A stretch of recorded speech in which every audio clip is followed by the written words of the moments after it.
नमस्कार विद्यार्थी मित्रांनो, मी प्राध्यापक हंगरगेकर स्पर्धा परीक्षा मार्गदर्शन केंद्र श्रीनगर नांदेड। आज दिनांक 19 ऑगस्ट 2021 रोजी पोलीस भरतीचा सराव पेपर आपण घेतला। त्याची ही आन्सर की पहिल्यांदा मी आन्सर की सांगतो आणि मग जे प्रश्न तुम्हाला अवघड जातात त्याविषयी आपण चर्चा करूया।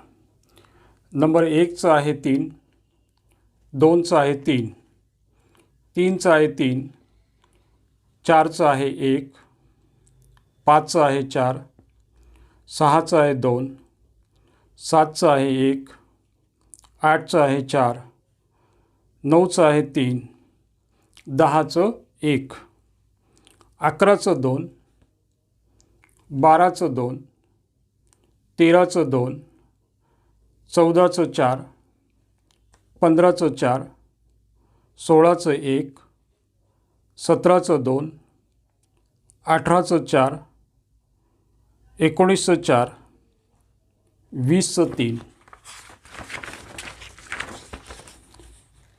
21चं आहे 4, 22चं 1, 23चं 1, 24चं 2, 25चं 1, 26चं 3, 27चं 2, 28चं 4, 29चं 4, 30चं 1, 31चं 2, 32चं 2, 33चं 3, 34चं 4, 35चं 3, 36चं 2, 37चं 1, 38चं 1, 39चं 2, 40चं 2, 41चं 1, 42चं 2, 43चं 3, 44चं 4, 45चं 3, 46चं 1,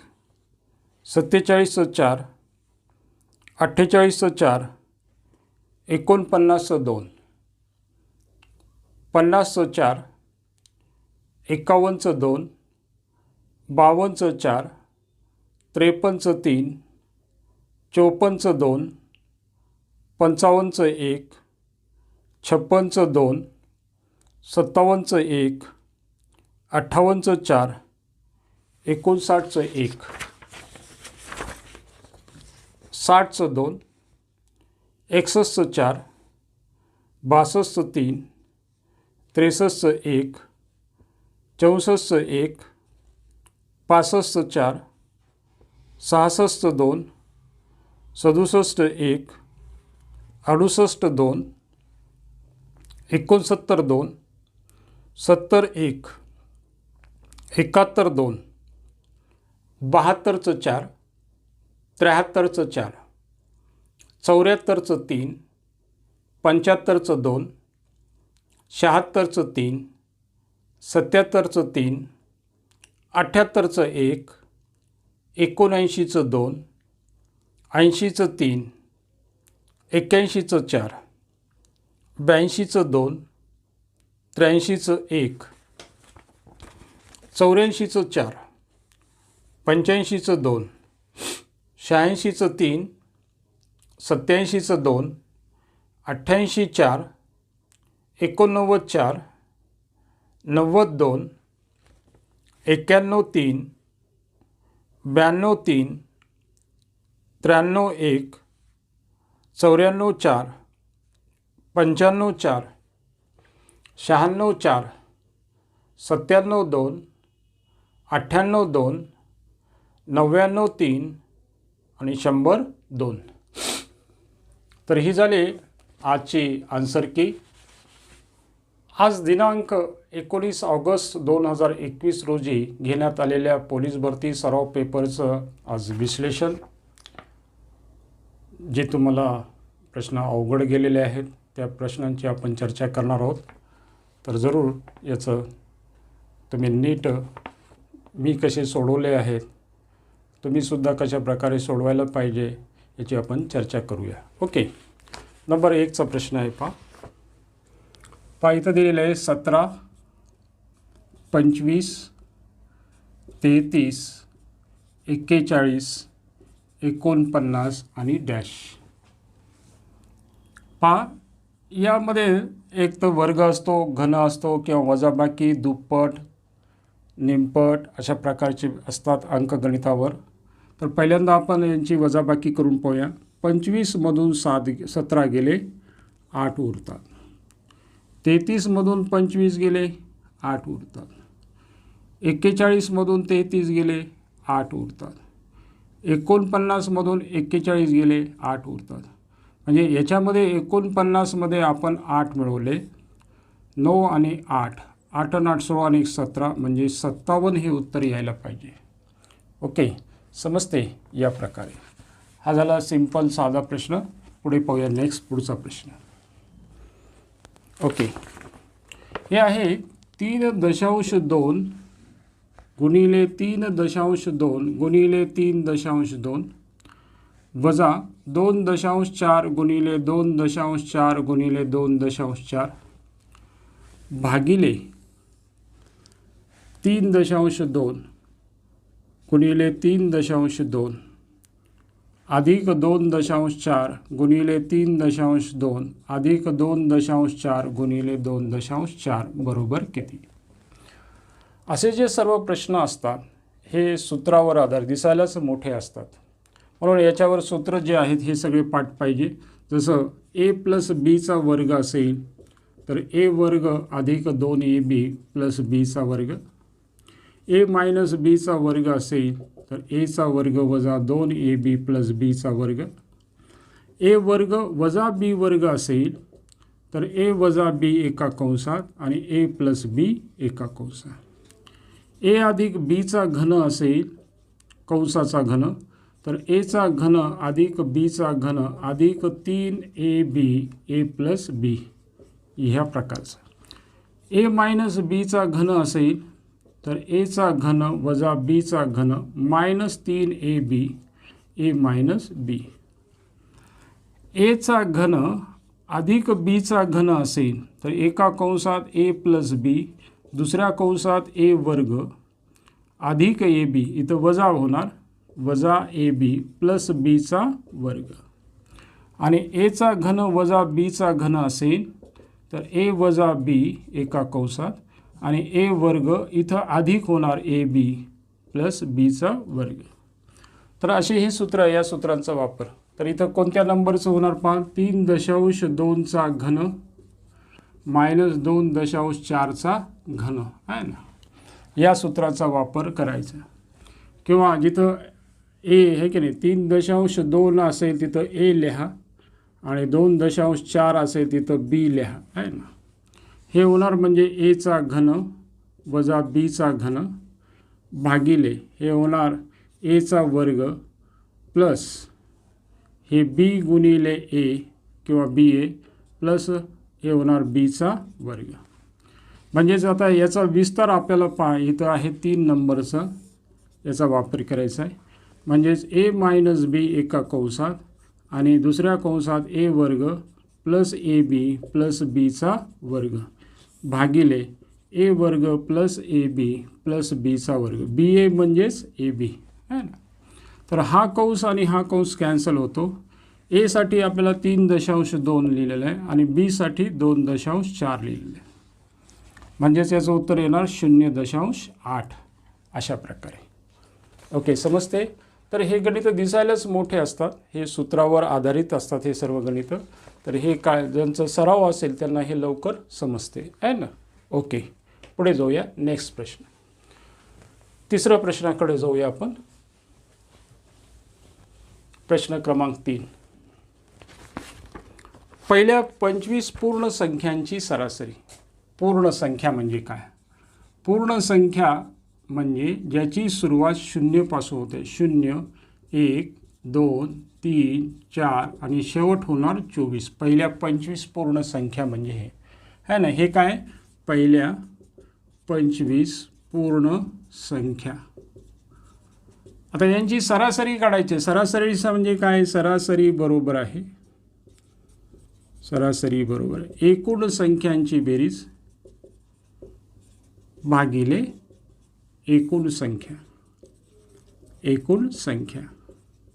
ओके, तर हे 24पर्यंत आपण बेरीज करू, आहे की नाही. म्हणजे याच्यासाठी काय आहे, 1 पासून 24पर्यंत नैसर्गिक संख्यांची बेरीज करायची असेल तर काय लिहिणार, 24 गुणिले 25 भागिले 2. ही झाली यांची बेरीज, आहे ना. एकूण संख्या 24 गुणिले 25 हे भागिले 2 भागिले एकूण संख्या किती होते 25. म्हणजेच हे काय होणार, 2 हा इकडं होणार, भागाकारात जाणार. म्हणजे 24 गुणिले 25 भागिले 25 गुणिले 2 हे 25 25 कटेल. बे एक बे, बे दोन्ही 4, म्हणजे यांची सरासरी किती होणार 12. तर हे आहे पूर्ण संख्यांची सरासरी. म्हणून इथं पहिली संख्या ही 0 घ्यावी लागेल. एकूण संख्या 25, परंतु सोबत पहिल्यांदा पूर्ण संख्यांची सुरुवात कुठून करावं लागेल, 0 पासून. यांची सरासरी काढायची असेल तर या प्रकारे, आहे ना. इथं मुलगा चुकतो, 25पर्यंत घेतो, 1 पासून सुरुवात, तर त्याची सरासरी चुकते, आहे की नाही. ओके, नीट समजून घ्या. या आहेत पूर्ण संख्या. ओके, पुढचा प्रश्न पाहू. नेक्स्ट प्रश्न. एका मुद्रकाला एक पुस्तकातील पान क्रमांक देताना प्रत्येक संख्येतील प्रत्येक अंकाला 1 याप्रमाणे 567 खिळे लागतात. किती, 567 खिळे त्याला लागतात. पुस्तक छापायचं, आहे की नाही. समजा आता 100पर्यंत आपल्याला पानाचं पुस्तक छापायचं आहे ना, 100 पानाचं. एक अंकी संख्या किती आहेत, 9 आहे, है ना. एक अंकी संख्या 9 आहेत, म्हणून त्याला खिळे किती लागणार, खिळे हे 9 लागणार, बरोबर आहे. 2 अंकी संख्या कुठून होणार, 90. 2 अंकी संख्या हे कुठून सुरू होणार, 10 पासून आणि शेवट 99पर्यंत. मग 2 अंकी संख्या किती आहेत, 90. 90 गुणिले 2 खिळे लागणार 2 अंकी संख्येसाठी, म्हणून हे होणार 180 खिळे लागणार. ओके, आणि 100 पानाचं जे आहे, 100 क्रमांकाचं क्रमांकाचे पान असेल तर इथून होणार 100 पासून, आहे की 3 अंकी, 3 संख्या होणार, 3 अंकी. हे 3 अंकी म्हणजे 100 पानासाठी, म्हणजे हे 100 पानासाठी याला खिळे लागतात 3, म्हणून इथं 3. तर यापुढे लक्षात ठेवा 192 खिळे लागतात, आहे की नाही. 100 पानापर्यंत किती आहे, पान क्रमांक 1 ते 100पर्यंत आपल्याला 192 खिळे लागतात, आहे ना. आता त्याने पुस्तक छापताना एकूण किती लागले, 567 खिळे लागले. म्हणजे याच्यातून 567 खिळ्यांमधून आपण 192 खिळे वजा करू. 7तून 2 गेले 5, 16तून 9 गेले 7, 4तून 1 गेला 3, म्हणजे एवढे खिळे उरतात. म्हणजे 100 पानापर्यंत एवढे लागले. म्हणजे आता पुढचे जे 100च्या पुढचे जे आहेत ते 3 अंकी आहेत, आहे की नाही. 3 अंकी, जसं 101, 102, 103 हे कसे आहे, 3 अंकी आहे. मग आता याला कितीने भागणार, 3ने भागणार. 3 1 3, 0 हे 7, 3 2 6, 1 15, 3 5 15. म्हणजे हे 125 पानं आणि पूर्वीचे 100 पानं, म्हणून हे होणार 225 पानाचं पुस्तक होईल. म्हणजे त्याने 567 खिळे जर वापरले असेल, प्रत्येक अंकासाठी 1 खिळा वापरला असेल, तर त्या खिळ्यापासून त्याला 225 पानाचं पुस्तक छापता येईल. क्रमांकापर्यंत आपल्याला छापता येते. ओके, पुढचा प्रश्न. पुढचा नेक्स्ट पाहूया. 5वा क्रमांक हे आहे डी भागिले एम गुणिले सी बरोबर किती, आहे ना. हे जे आहेत हे रोमन आहे ना, रोमन अक्षर आहे. आता याच्यासाठी सर्व माहीत पाहिजे. जसं डी साठी किती होणार, डी साठी आहे 500, एम साठी काय लिहितात 1000, सी साठी किती आहे 100, एल साठी किती आहे 50, एल एक्स म्हटलं तर 60, आहे ना. तर अशा प्रकारे. तर समजा 19 म्हटलं असेल तर काय लिहिणार तुम्ही, एक्स आय एक्स हे झाले 19, आहे ना. 29 लिहायचं असेल 29 तर काय होणार XX आहे ना. हे सर्व पाठ ठेवायचे 100पर्यंत आलेच पाहिजे तुम्हाला. ओके. आणि पुढे हे DM MC CD असे सर्व आले पाहिजे. तर इथं आपण हे ठेवून देऊ. डीची किंमत किती होणार 500 भागिले एमची काय होणार 1000 गुणिले C म्हणजे 100. जे कटत असे ते काटूया. हे 2 गेले, हे 2 शून्य गेले, हा 1 शून्य गेला, हा 50. आता 50 आपल्याला रोमनमध्ये लिहायचं असेल 50ला काय म्हणतो आपण L म्हणतो आहे की नाही. म्हणून याचं उत्तर काय येणार L. म्हणून हे रोमन अक्षर ॲटलिस्ट 100पर्यंत पाठ असले पाहिजे. त्यानंतर CD CD आहे ना MC हे सगळं पाठ पाहिजे आहे ना. तर हे गणित तुम्हाला सहज येतील. ओके. हे आहे रोमन अक्षरावर सर्व. पुढे पाहूया नेक्स्ट प्रश्न. 20 रुपयाच्या नोटाच्या एका बंडलात क्रमाने अनुक्रमांक 45 23 69 क्रमांकापासून 45 27 89 क्रमांकापर्यंतच्या नोटा आहेत. हे किती रुपयाचे आहेत 20 रुपयाचे. तर त्या बंडलात एकूण रुपये किती किंवा त्या बंडलाचं एकूण मूल्य किती हे आपल्याला सांगायचं. तर हे नोटांसाठी काय असते फॉर्म्युला आहे ना. मोठी संख्या वजा लहान संख्या अधिक 1 हे विसरायचं नाही आणि गुणिले नोटांची किंमत, नोटाची किंमत. ओके. आता मोठी संख्या याच्यामध्ये कोणती आहे 23 आहे की नाही. हे 45 तर सेम आहे म्हणजे 2789 ही 2369 पेक्षा मोठी आहे. म्हणून 27 8 9 मधून 23 69 आपण वजा करू.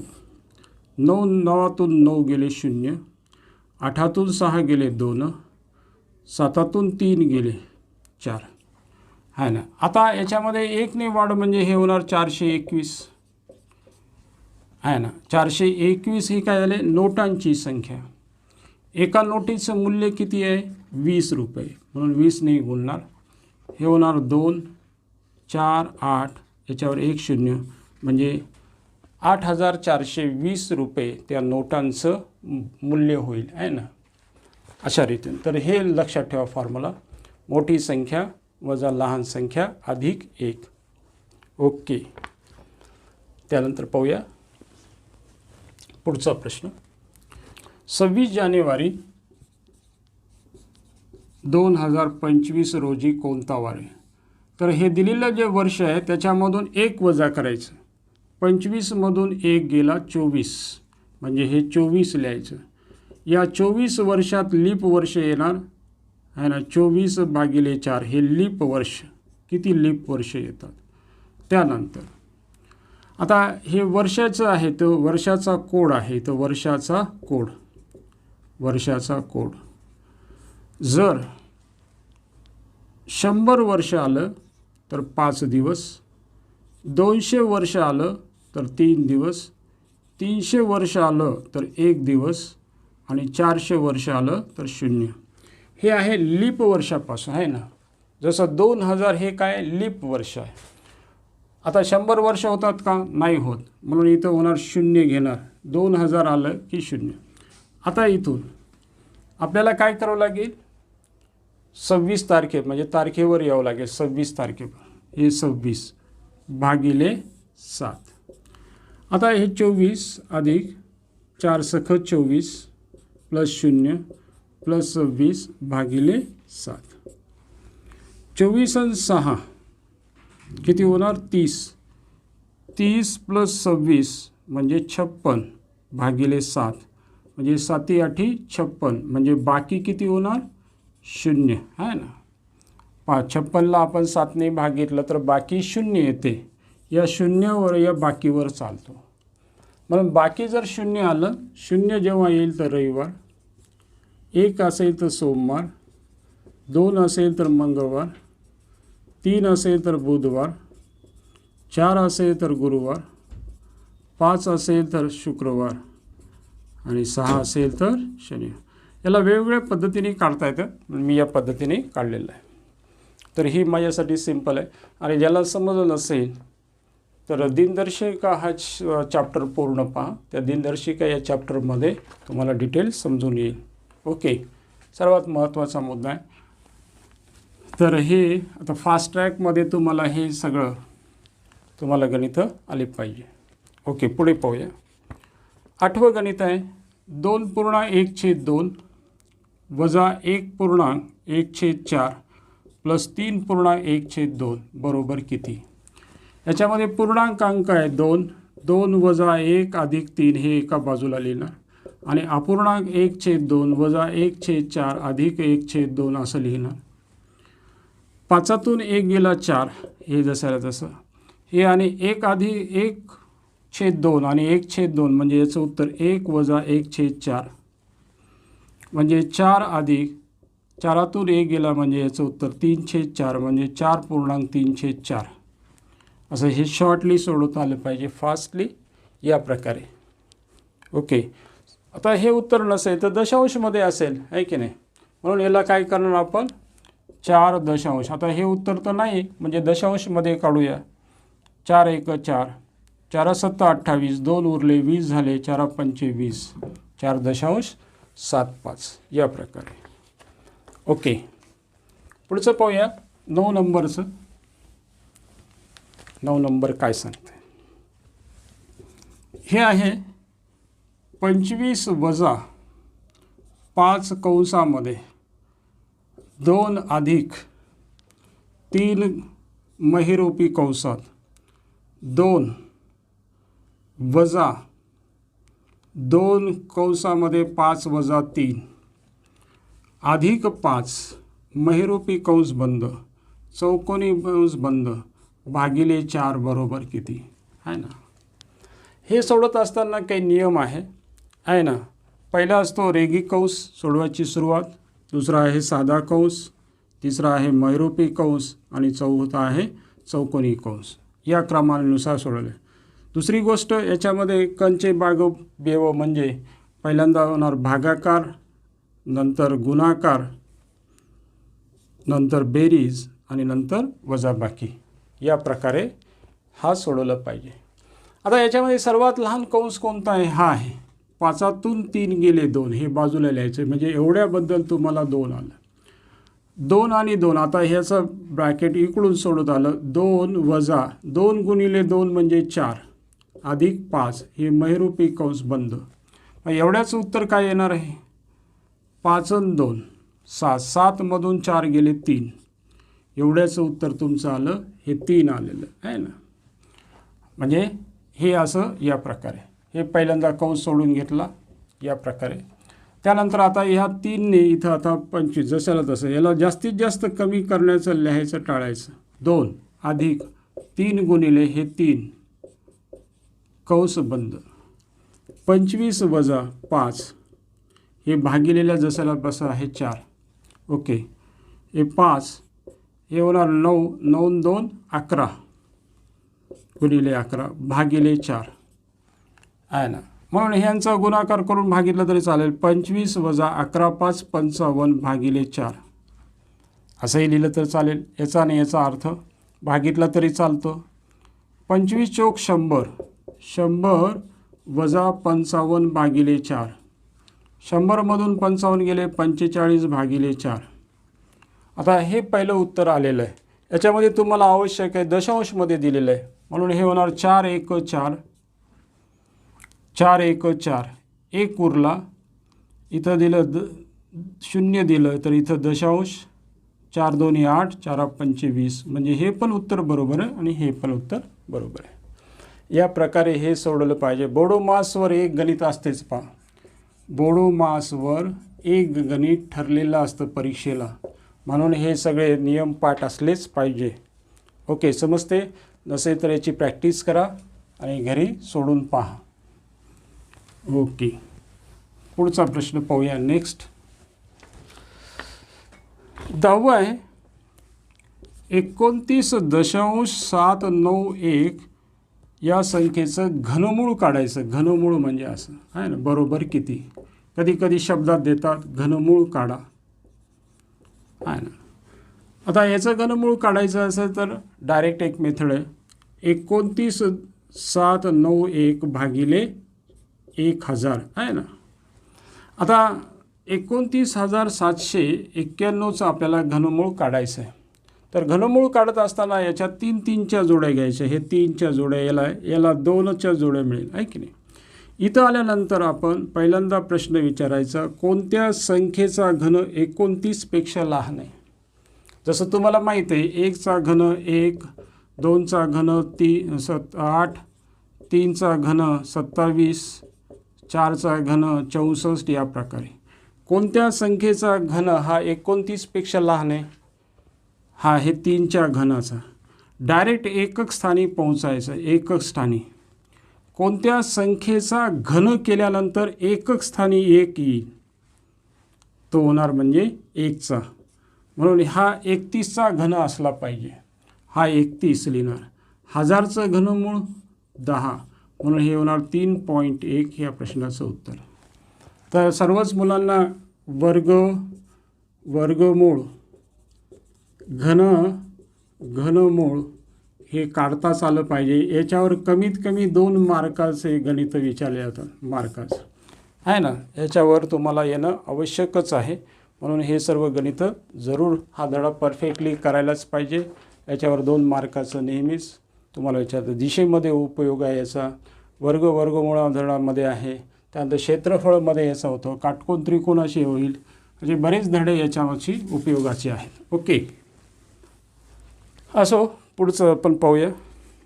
11वं. तसं पाहिलं तर 11वं फार सोपं आहे, म्हणून मी भरभर सोडवतो. हे आहे याचं 2, 4, 3, इथं आहे 18. तर याला सराव थोडंसं लागेल. 3, 4, 9. कधी वर्ग असते, कधी दुप्पट असते, कधी तिप्पट असते, अशा प्रकारचे 3, 6, 4 आणि प्रश्नचिन्ह आहे ना. तर यांचा जो संबंध आहे, याच्या संबंधावरून हे तिसऱ्याचं उत्तर काढावं लागतं. तर हे होणार पहा 4, आता वेगवेगळं 4 गुणिले 2, 8, 8, 8 त्रिक 24. काही जमायला का नाही. कधी वर्ग करून पाहायचं, कधी वजाबाकी करून पाहायचे, कधी घन करून पाहायचं, अशा प्रकारचं. तर हे होणार 4 अधिक 2 अधिक 3, 6, 6 आणि 3 9, 9 गुणिले 2 म्हणजे 18 आलेले. म्हणजे बाहेरच्या संख्यांची बेरजेची दुप्पट आतमधली संख्या आहे. पहा अजून परत एकदा पाहूया. इथं दिलेलं आहे पहा 32. हे आलं तर बाकीचं सर्व आपण करूया. 4 अधिक 9 अधिक 3, 9 4 13, 13 आणि 3 16, 16ची दुप्पट 32 म्हणजे आपलं आलं. आता हे होणार 3 आणि 6 9, 9 4 13, 13ची दुप्पट 26, अशा प्रकारे. तर हा सोपा आहे. कधी कधी सोपा येऊन जातो. याला जर जास्त वेळ लागू लागला तर नंतर सोडवायचं. कधी कधी वर्ग घन 1 ने कमी असे राहतात, आणि एखादं लवकर आलं ते लवकर येऊन जातं. त्याला 1 मिनिटाच्या वर खेळत बसायचं नाही. ओके, 12वं पाहूया. एका दुकानदाराने सारख्याच किमतीच्या 2 वस्तू एकात 20% नफा घेऊन व एकात 20% तोटा सोसून घेतलेले. 20% नफा घेऊन आणि एकात 20% तोटा हे विकलेले आहेत, है ना, विकलेले आहे. तर त्या दुकानात एकूण नफा किंवा तोटा किती आहे की नाही. एक दुकानदार सारख्याच किमतीच्या 2 वस्तू एकात 20% नफा घेऊन व एकात 20% तोटा सोसून विकल्या, तर त्या दुकानदारास एकूण नफा किंवा तोटा किती झाला. पहा, याच्यामध्ये खरेदी किंमत जर सारखी असेल, खरेदी याने घेतलेले आहे आणि विकताना एकात 20% नफ्याने आणि एकात 20% तोट्याने विकलेले आहे. मुलगा हा डायरेक्ट एक्सचा वर्ग भागिले 100 असं लिहितो आणि 20 याच्यामध्ये लिहितो की काय, हे होणार 40 म्हणजे 4% कमी. नीट वाचायचं.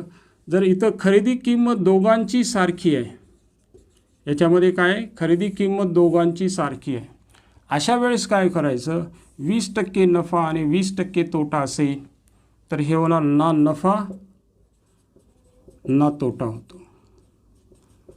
ओके. आणि दुसरं गणित असंच असते. याच्यामध्ये खरेदी किमतीच्या 20% नफा आणि एकात 20% तोटाने विकलं. दिसायला दोन्ही असते. इथं विक्री किंमत असते. एक वस्तू विकताना एकात खरेदीच्या 20% नफा व एकात खरेदीच्या 20% तोटा सहन करतो, तर त्या व्यवहारात दुकानदाराला किती टक्के नफा अगर तोटा होईल. इथं असते विक्री किंमत तुम्हाला दिली जाते, विकतोय तो. अशा वेळेस x वर्ग भागिले 100 असं लिहायचं. याच्या व्यवहारात नेहमी दुकानदारास हा तोटा होतो. काय होतो? दुकानदारास हा तोटा होतो. आणि म्हणून याचं होणार हे 20 वर्ग भागिले 100 म्हणजे 4% तोटा होतो. पण आपलं गणित हे आहे ना. आपलं गणित काय या प्रकारचं आहे.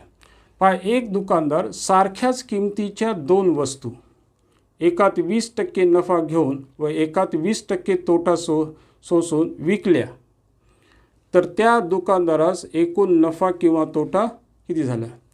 सारख्याच किमतीच्या 2 वस्तू आहेत, एकात मात्र विकताना 20% नफा व एकात 20% तोटा.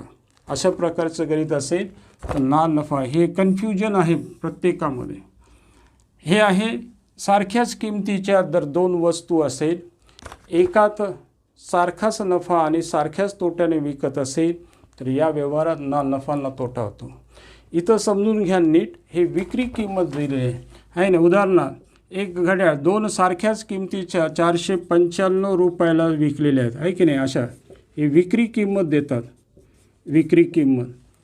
एक दुकानदार सारख्याच किमतीच्या 495 रुपयाला विकल्यामुळे एकात खरेदीच्या 20% नफा व एकात खरेदीच्या 20% तोटा सहन करावा लागतो, तर त्या व्यवहारात त्या दुकानदाराला किती टक्के नफा अगर तोटा झाला असेल. तर याचं उत्तर आहे 4% आणि या प्रश्नाचं उत्तर आहे ना नफा ना तोटा. हे अत्यंत व्हेरी IMP. दोन्ही प्रश्न दिसायला सारखेच वाटतात. तर कसा फरक असतो? याच्यामध्ये विक्री किंमत सारखी दिलेली असते. याच्यामध्ये काय असते?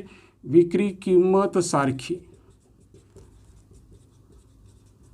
आणि याच्यामध्ये खरेदी किंमत सारखी देतात.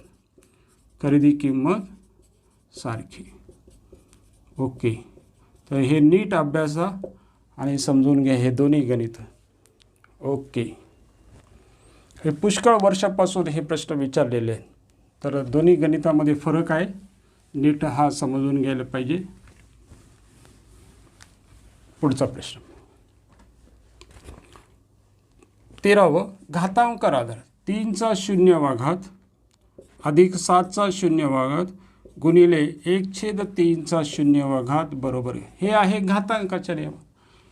हे होणार 1, हे होणार 1 गुणिले 1 म्हणजे बेरीज कधी होणार? 2 आहे ना. शून्य सोडून एचा शून्यवा घात असेल तर उत्तर 1 आहे ना. पाया जर शून्य नसेल तर त्यावेळेस कोणत्याही संख्येचा घातांक शून्य केलेला असेल त्याचं उत्तर 1. 14 पाहू आपण. 5,000 रुपयाचे सरळ व्याजाने 5,000 रुपयाचे सरळ व्याजाने 4 वर्षाची रास 4 वर्षाची रास व 7 वर्षाची रास 7 वर्षाची रास यात 1,050 रुपयाचा फरक आहे ना. तर व्याजाचा दर किती? हे आहे 4 वर्षाची रास व 7 वर्षाची रास यातील फरक दिलेला 1,050 म्हणजे हे 3 वर्षाचे थोडक्यात त्याला व्याज आहे असं सांगायचं आहे. हे काय? 3 वर्षाचं व्याज. एका वर्षाचं व्याज काय होणार पाहूया. एका वर्षाचे व्याज याला कितीने भागणार आपण? 1,050ला आपण 3ने भागितलं. 3 त्रिक 9, 1 उरला, 15 3 5 15 म्हणजे 350 रुपये एका वर्षाची व्याज. हे आहे मुद्दल आहे नाही. आपल्याला दर काढायचं आहे. हे आहे सरळ व्याज बरोबर आहे मुद्दल गुणिले मुदत गुणिले दर भागिले 100. आता याच्यावरून काढता येते का आपल्याला? हो, काढता येतं. हे आहे सरळ व्याज. किती वर्षाचं आहे? 1 वर्षाचं आहे. 1 वर्षाचं हे सरळ व्याज. हे सरळ व्याज आहे 350 बरोबर आहे. मुद्दल 5,000 रुपये. आता इथं मुदत किती घेणार तुम्ही? 1 वर्षाचं व्याज आहे म्हणून इथं 1 लिहिणार. दर आपल्याला माहीत नाही भागिले 100. हे 2 शून्य गेले. हे 50 भागाकारात जाणार. 350 भागिले 50 बरोबर आहे दर. हे 2 शून्य गेले. 5 7 35 म्हणजे दर किती आला? 7%. दर साल दर शेकडा किती आहे? 7%. ओके, या प्रकारे. तर हे नीट समजून घ्या. तर हे चांगलं गणित आहे. 2 राशीमधील फरक म्हणजेच याचं व्याज होत असते हे समजून घेणं आवश्यक आहे. 15वं गणित म्हणजे बुद्धिमत्तेचं आहे, सोपं आहे. 16वं आहे ते सांगतो. 16वंही तसं सोपं आहे बुद्धिमत्तेचं, पण तुम्हाला काही गोष्टी जाता जाता सांगतो. सरप्राईज SURPRISE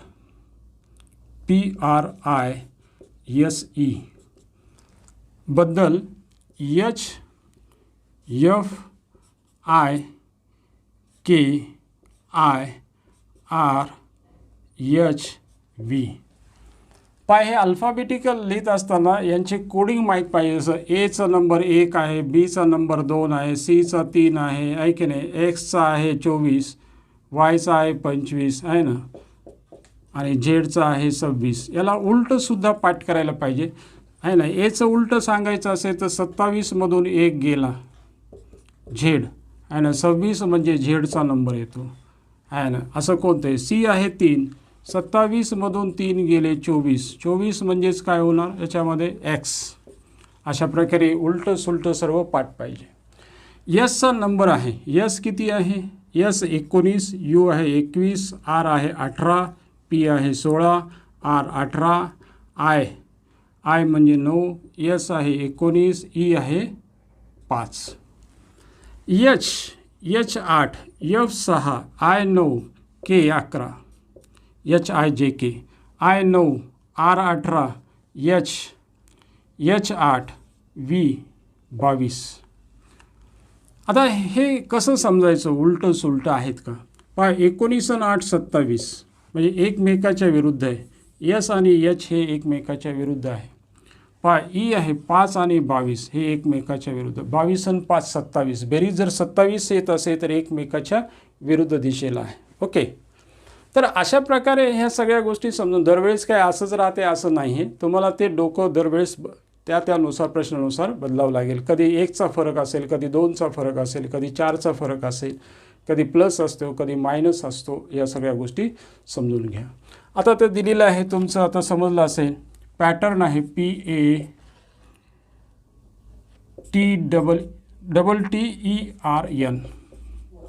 आहे की नाही. पीचा आहे 16, ए आहे 1, ST टी म्हणजे 20, 5, आर 18, N 14 आहे नाही. 16मध्ये किती मिळवले? किंवा आपलं 27मधून 16 वजा करा 27मधून आहे ना. बेरीज आपल्याला 27 यायची असेल तर इकडं 11 लिहावं लागेल. 16 आणि 11 27. 11 म्हणजे काय होणार? के येणार, JK. 1 आहे 27 येण्यासाठी इथं आपल्याला किती लिहावं लागेल? 26 म्हणजे झेड. इथं 7 मिळवावं लागेल. 27 7 म्हणजे काय होणार? 7 आहे G7 हे होणार G. 5 म्हणजे इथं 22 म्हणजे V. 18 म्हणजे 9, 27 होणार. 9 म्हणजे I. 14 म्हणजे इथं 13 मिळवावं लागणार. 13 म्हणजे M. येते का बघा? KZ GG VIM बरोबर आहे. या प्रकारे. तर हे असं दरवेळेस असंच असते असं नाही, पण उलटसुलट बघायचं असेल. याच्या ऑपोजिट आहे की रे 17 म्हणजे 27 बेरीज आली की ते एकमेकाच्या विरुद्ध आहे समजायचं. ओके, याची प्रॅक्टिस तुम्हाला करावी लागेल. दरवेळेस काही अशा प्रकारचे नसतात, वेगवेगळ्या भिन्न प्रकारचे आहेत. हे सगळे आले पाहिजे. 17 तुम्हाला येऊन जाईल. 18वं पाहू. एक घड्याळ दर 2 तासाला 30 सेकंद मागे पडते. 2 तासाला किती? 30 सेकंद मागे पडत आहे. दुपारी 3 वाजता, दुपारी 3 ओके, दुपारी 3 वाजता बरोबर लावलेले घड्याळ दुसऱ्या दिवशी दुपारी, दुसऱ्या दिवशी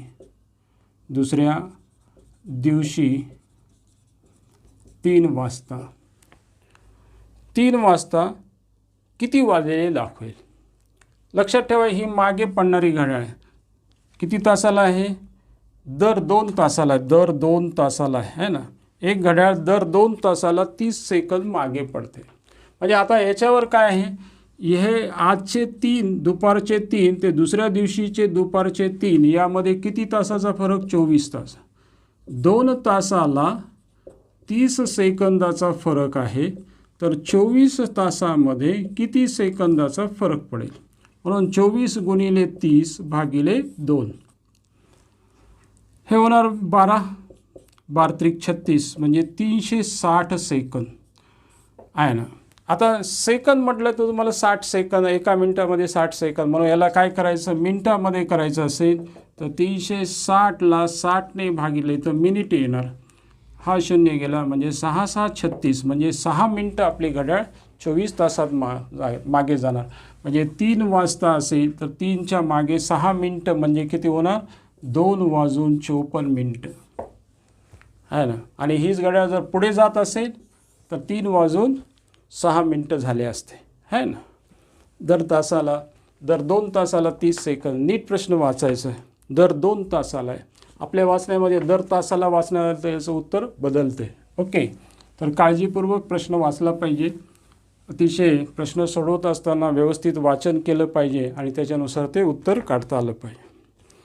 19वा आहे पहा, 19वा नंबर 0.48 आणि 7.2 यांचा मसावी विचारायचं. मसावी किती आहे पहा. मसावी काढण्याच्या पद्धती 2 प्रकारच्या आहेत. एक डायरेक्ट मेथड आहे, एक अपूर्णांक पद्धतीने आहे. डायरेक्ट करत असताना दशांश नंतरचे अंक बॅलेन्स करायचे. इथं किती आहे? एकच आहे, तर इथं आपण दशांश नंतर 2 देऊन बॅलेन्स करायचं. दशांश आता ओढून टाकायचा. 48 आणि 720 यांचा आता मसावी काढायचा आपल्याला. ही मसावी आपण काढणार. इथं दशांश इक्वल करायचं आणि दशांश ओढवल्यानंतर ह्या संख्या अशा होतील. कशाने भाग जाणार याच्यामध्ये पाहूया. दोघांना भाग जाणारी कोणती आहे? 24 आहे समजा, आहे की नाही. 24 दोन्ही 48, 24 त्रिकम 72. परत या दोन्ही संख्येला भाग जातो म्हणून 2 हा परत भाग जातो. बे 1 बे हे होणार 15. म्हणून 24 दोन्ही 48 हा त्यांचा मसावी आहे. आता राहिलं दशांश द्यायची स्थिती. दशांश नंतर किती अंक होते? इथं 2 होते. म्हणजे दशांश देत असताना आपण उजवीकडून डावीकडे जायचं आणि 2 स्थळानंतर द्यायचं. म्हणून याचं उत्तर 0.48 हा मसावी येतो. लसावी दिला असेल तर लसावी काढायचं. ही एक मेथड आहे. दुसरी मेथड आहे दशांश ओढून पण आहे ना. दुसरी आहे असे येतात पहा. 48 भागिले 100 होईल. हे 7.2 म्हणजे 72 भागिले 10 होईल. भाग देईल तेवढं द्यायचं. 4 1 4, 4 2 8 हे होणार 25. बे 1 बे 36 बे 5 10. अपूर्णांकाचा आहे की नाही. हा मसावी काढायचा असेल. अंशाचा मसावी 12 आणि छेदाचा लसावी 25. हा सुद्धा उत्तर बरोबर आहे. किंवा 12ला आपण 25ने भागूया. भाग जात नाही म्हणून 0 इथं 120. 12 चौक 48 आपलं 25 1 25, 25 चौक 100. 100 आले म्हणजे 20 आले. 25 8 200 म्हणजे उत्तर या पद्धतीनेही काढता येते. तर सिंपल मेथड ते आहे, त्या मेथडने काढा. जेव्हा असे गणित आले अपूर्णांकामध्ये तर यानुसार काढायचं. पुढे पाहूया 20वा प्रश्न. सोपाच आहे पण मुलं चुकतात. 100% म्हणजे किती? 100% म्हणजे 100 भागिले 100 आणि हे 100 भागिले 100 म्हणजे उत्तर येणार 1. आणि असं दिलं आहे 100चे 100% म्हणजे किती? असा जर प्रश्न विचारला, हा प्रश्न वेगळा आहे, हा प्रश्न वेगळा आहे. 100 गुणिले 100 भागिले 100 म्हणजे याचं उत्तर 100. दोन्ही प्रश्नामध्ये फरक आहे. ते नीट समजून घ्या. ओके, पुढचं पाहूया. 21 नंबर. 21. एक घरमालकाने घराचे मासिक भाडे पहिल्या वर्षी 10% वाढवले. पहिल्या वर्षी 10% वाढवले व नंतर दुसऱ्या वर्षी परत 10% वाढवले. परत दुसऱ्या वर्षी सुद्धा 10% वाढवले. दोन्ही वेळेस वाढच केलेली आहे ना, ही वाढ आहे. दोन्ही वेळेस वाढ असेल तर वाढ शेकडा वाढ होईल आणि वाढ अधिक वाढ गुणिले वाढ अशा प्रकारे भागिले 100 म्हणजेच 10 अधिक 10 गुणिले 10 भागिले 100 म्हणजेच हे होणार 21% वाढ होईल आहे ना. अशा रीतीने समजते. आता काय विचारलेलं आहे, जर पूर्वीचे भाडे 35,000 रुपये असल्यास 2 वर्षात कितीने घर भाड्यात वाढ झाली? पूर्वी होते 3,500 रुपये आहे ना भाडे. आता भाडेवाढ किती झाले असं म्हटलं किंवा आता भाडे किती आहे असं म्हटलं तर तुम्हाला तो प्रश्न वेगळा आहे. आता आपल्याला हे 2 वर्षामध्ये किती टक्केनी वाढ झाली? 21%. म्हणून 3,500चे 21% म्हणजे 21 भागिले 100 हे 2 शून्य गेले. 21 पाचा 5 दर्शे हाचे आले 10. 21 त्रिक 63, 10 73 म्हणजे 735 रुपयाने भाडे वाढले. आता किती भाडं आहे असं म्हटलं असतं तर 3,500 रुपयामध्ये 735 रुपये मिळवले. हे 5, हे 3, 7 आणि 5 12 हे मला 4,235 रुपये आता भाडं झालं असतं. पण तुम्हाला काय विचारलेलं आहे, किती भाडेवाढे झाले? तर ह्या पद्धतीने हे सोडवायचं. हे आलेच पाहिजे फॉर्म्युले. शेकडेवारी हा धडा, नफा तोटा हा आलाच व्यवस्थित पाहिजे, कारण परीक्षा त्याच्याशिवाय होत नाहीत. आणि म्हणून हे जर आहे हे डायरेक्ट पद्धत आहे. 21% म्हणजे पहिल्या वर्षी 10% वाढ, दुसऱ्या वर्षी 10% वाढ असेल तर यामध्ये 21% वाढ होते. म्हणून 3,500चे 21% म्हणजे 735 रुपयाने वाढ होईल. याच्यामध्ये 22वा प्रश्न अतिशय चांगला आहे आणि 22वा प्रश्न जरूर तुम्हाला अवघड जाणार, हे तेवढंच सत्य आहे. हे आहे वर्गमुळात 3 घनमुळात 2 वर्गमुळात 2 आणि घनमुळात 4 या अपरिमेय संख्येपैकी मोठी संख्या कोणती आहे ना. मोठी संख्या आपल्याला सांगायची. आता ह्या सांगण्यासाठी सर्वात महत्त्वाचं आहे आपल्याला मसावी आणि लसावी. ह्याच्यामध्ये सर्वात महत्त्वाचं की अपरिमेय संख्या कोणती मोठी आहे. जसं आता मी म्हटलं वर्गमुळात 3 मोठे का वर्गमुळात 5? वर्गमुळात 5 आहे ना, कारण दोघांचा करणीचा कोटी सारखा आहे. पण वर्गमुळात 3 आणि घनमुळात 3 असं म्हटलं असतं आहे ना, तर कोणती मोठी संख्या होते हे सांगत असताना आपल्याला लसावी काढावं लागतं. तर ते समजून घेऊया. तर इथं काय करायचं, करणींचा कोटी सारखा आणणे. करणींचा कोटी इथं किती आहे? हे 2 आहे, काही नाही म्हणजे इथं 2 आहे. आता इथं 2 आहे, इथं 3 आहे, इथं 2 आहे, 3 आहे. कोटी सारखा आहे का? नाही. जोपर्यंत कोटी सारखा येणार नाही तोपर्यंत आपल्याला तुलना करता येत नाही. किंवा याचा अर्थ असं होते आहे ना. आता हे करत असताना याचा कोटी आपण सारखा आणू. 2 आणि 3चा लसावी किती? 6. हे 6 6 सगळीकडं लिहून टाकू. 6 6 सगळीकडं आपण लिहिलं आपण आहे ना.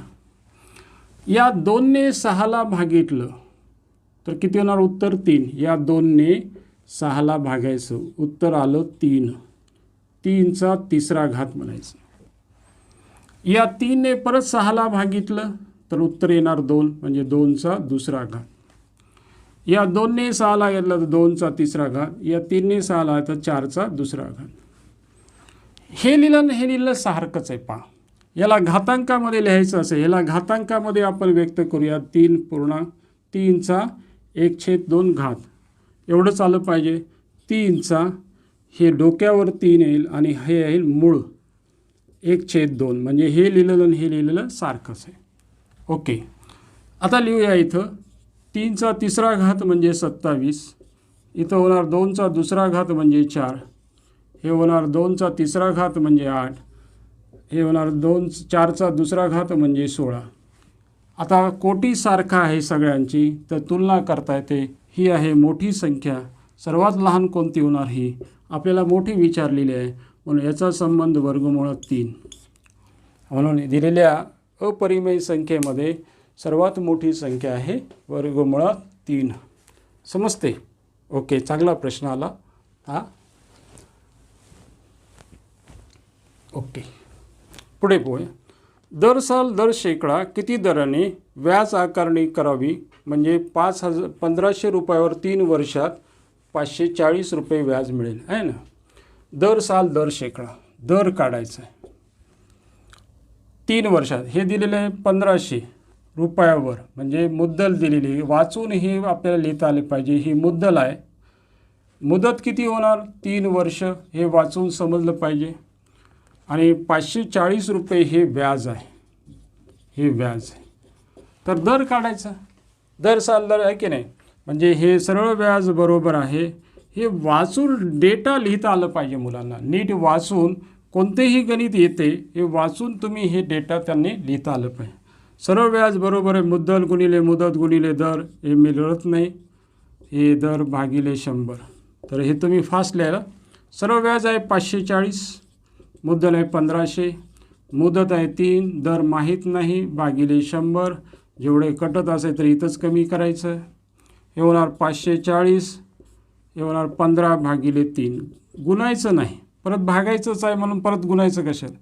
3 1 3, 3 1 3. किती उरले याच्यातले? 2 उरले. 24 दिले. 3 8 24 म्हणजे 180. 15 1 15, 15 1 15. 3 उरले. 30 झाले. 15 2 30 म्हणजे किती असणार? 12% दर असणार. ओके, समजते? तर अशा प्रकारे 24वा प्रश्न सोपा आहे म्हणून त्याच्यावर मी चर्चा करत नाही. हा अगोदर झालेला आहे. 25व्याकडे वळूया, आहे ना. 25 पहा. अ व ब यांच्या पगारांचे गुणोत्तर. अ व ब यांच्या पगारांचे गुणोत्तर आहे 5:4 आहे ना.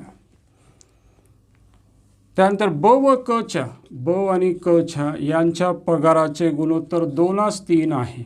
ओके. जर क चा पगार 4800 रुपये असल्यास अ चा पगार किती? हे नीट असं वाचायचं आणि हे समजून असं लिहायचं, आहे ना. आता हे तुलना करत असताना वेगवेगळ्या पद्धती शॉर्टकट आहेत. 5:4 असं लिहायचं, 2:3 लिहायचं, एक गुणाकार 5 2 10, दसे 4 2 8, दसे 4 त्रिकम 12.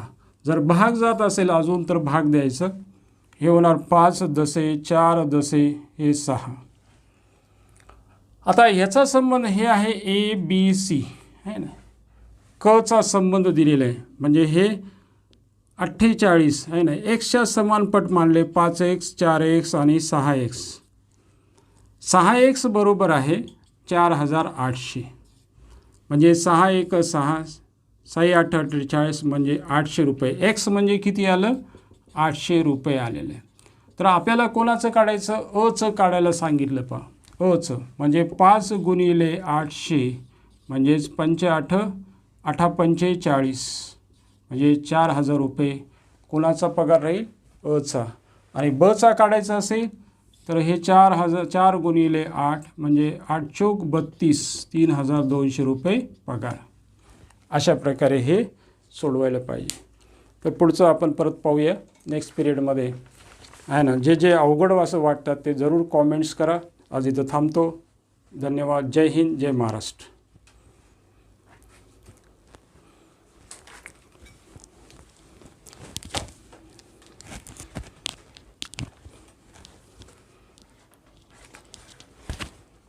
हे काढायचं. हे काढलं, बंद केलं. त्याला काय याला असं करायचं. असं झालं की